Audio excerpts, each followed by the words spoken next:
Olá, caros alunos, tudo bem?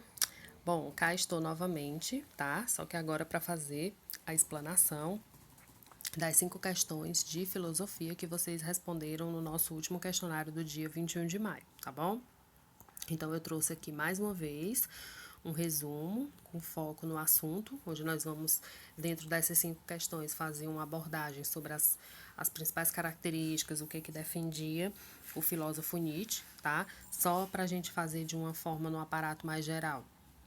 Ele foi um filósofo, vida de 1844 a 1900, né, na Alemanha, e claro, como todo alemão, sofreu influência de outros filósofos também alemães, tá? Inclusive, Nietzsche se contrapôs a Hegel e outros filósofos também, certo?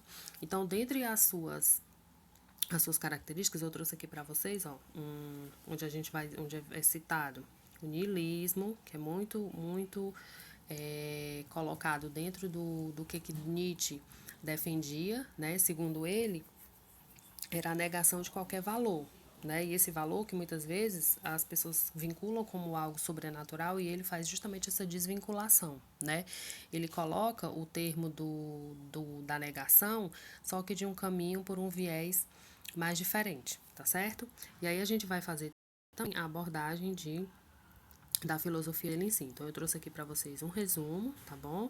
Trouxe um mapa conceitual muito interessante para que vocês relacionem melhor aquilo que está sendo trabalhado. E trouxe também um vídeo curtinho, certo?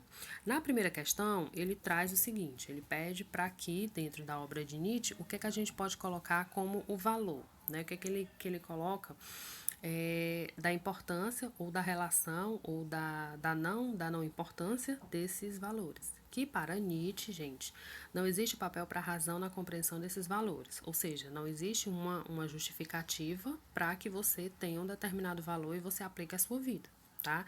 Basicamente é isso, é a razão desvinculada.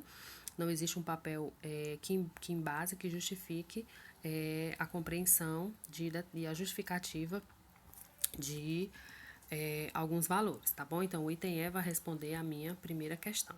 A segunda, ele traz aqui alguns aspectos que podem ser exemplificados na obra de Nietzsche, menos, com exceção, da figura do super, capaz de se superar, de possuir um valor em si.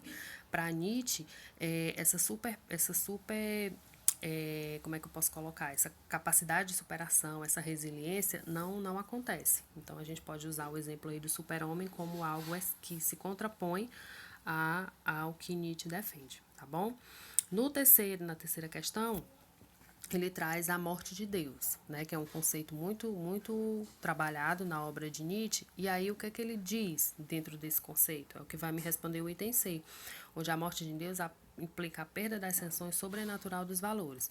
Ele faz o seguinte questionamento, né, para as pessoas que acreditam em Deus, para as pessoas que têm enfim, traz a figura de Deus para o centro da sua vida, como é que ele pode estar morto se ao mesmo tempo ele é eterno e ele é todo-poderoso? Então, acaba por ser Deus estar morto é algo infundado, né? Por isso é que ele relaciona a figura de Deus com sanções sobrenaturais, sobre inclusive os valores, sobre o amor, sobre o ódio, sobre a harmonia, sobre a solidariedade, sempre vinculada a Deus nesse caso como uma sanção, como algo sobrenatural, tá certo?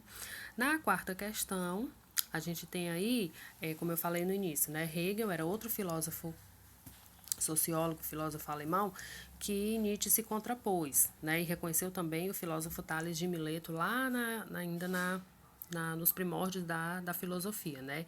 Na Grécia. E aí ele faz a relação, na época dos gregos, e a sua obra no seguinte ponto, né? Onde ele coloca no item C, aí onde me responde, onde enuncia algo sobre a origem das coisas, o faz sem imagem ou fabulação, e contém o pensamento de tudo é um, né?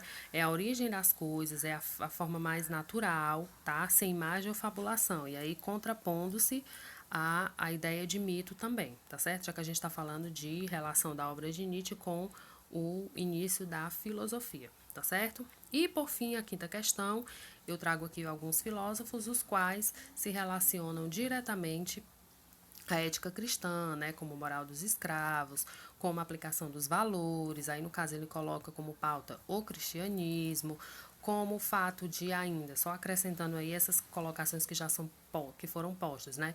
Supervalorização da desigualdade, a homogeneidade da cultura, né? Da sociedade como um todo, acaba gerando uma coisa mais uniforme em termos de cultura e do próprio desenvolvimento do homem, o ponto de vista de valores como o amor, como a fé, como a própria figura de Deus, é algo que vai claramente se caracterizar com a obra de Nietzsche, tá bom?